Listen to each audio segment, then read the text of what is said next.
United states of అమెరికాలో పౌరసత్వానికి సంబంధించి ఒక ముఖ్యమైనటువంటి అంశం ఉంది.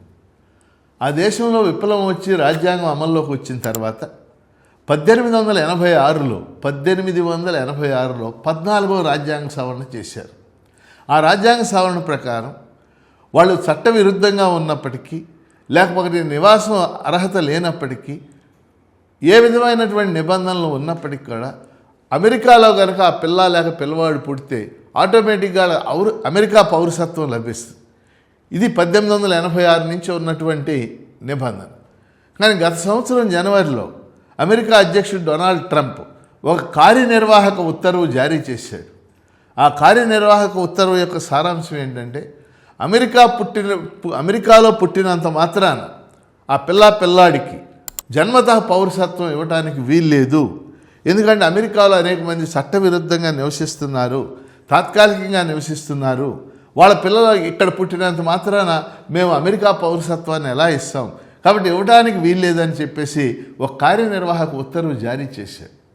దీని పట్ల న్యాయ నిపుణులు, మేధావులు అనేక మంది ఆందోళన వ్యక్తం చేశారు. కొన్ని లక్షల మంది దీనివలన పిల్లలు నష్టపోయేటటువంటి పరిస్థితి ఏర్పడింది. సో సుప్రీంకోర్టులో ఈ కేసు సుప్రీంకోర్టు ముందుకు వచ్చింది.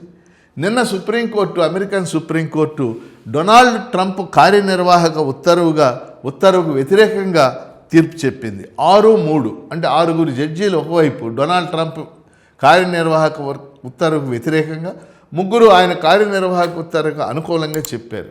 సో మెజారిటీ చెప్పినటువంటి తీర్పు ఏంటంటే 1886 ఆ 14వ రాజ్యాంగ సవరణ ప్రకారం అమెరికాలో పుట్టిన పిల్లలందరూ అమెరికా పౌరులే, అందులో ఎలాంటి మార్పు ఉండటానికి వీల్లేదు, కార్యనిర్వాహక ఉత్తర్వు చెల్లదు అని తీర్పు చెప్పింది.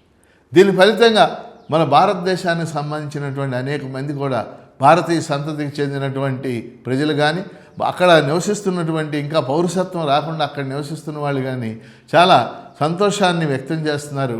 ఇవాళ అనేక న్యూస్ మీడియాలో ఈ న్యూస్ వెల్లడైంది. ఎందుకు నేను ఈ వీడియో చేశానంటే, ఇవాళ యునైటెడ్ స్టేట్స్ ఆఫ్ అమెరికా దేశానికి సంబంధించి మన తెలుగు రాష్ట్రాల్లో వాళ్ళు కానీ, భారతదేశానికి సంబంధించినటువంటి వాళ్ళు కానీ లక్షలాది మంది నివసిస్తూ ఉన్నారు.